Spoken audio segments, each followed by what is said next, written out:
How do you improve your listening skill? Now, this is one important question because by being a good listener, we become an even better communicator. Effective communication is not just about the person speaking, but effective communication is also about practicing active listening skills. Now, if you're an active listener, it's easier to promote more conversation with an individual, with a small group, or even in front of a large crowd. How do you exactly become a better listener? Tip number one is do not interrupt. Now, this is really intuitive. As it suggests, do not interrupt. What does it mean? It means that when the person is speaking, what you want to do is listen intently, stay very, very focused, and try not to interrupt the other party by adding in your comments, by adding in your commentaries, so on and so forth. The moment you start interrupting, the moment you start passing judgment, the moment you start giving advice without fully listening to what the other person has to say, then you are missing out on perhaps some very important cues, some very important pointers that the other party has to communicate with you.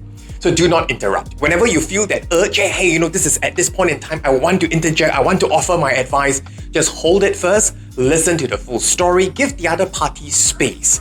And the moment you give the other party space, it's a beautiful feeling. I once had an activity where I was required to tell a story that I crafted for 2 whole minutes to another person, and the instruction was that the other person cannot ask questions, the other person cannot even say, could you repeat this part again, cannot pass any judgment, but just to listen.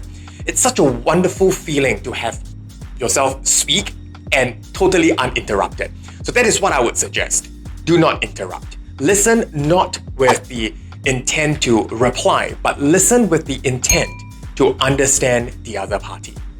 So that's tip number one. Tip number two is look out for non-verbal cues as well. As much as communication is about the words that they actually say, or he or she says, it is important to also take note what exactly is not said, what exactly is silent there. Take a look at the body language cue, because as much as the person is communicating with words, that person is also communicating with his or her body as well. Take a look for cues, like for example, body language leakages.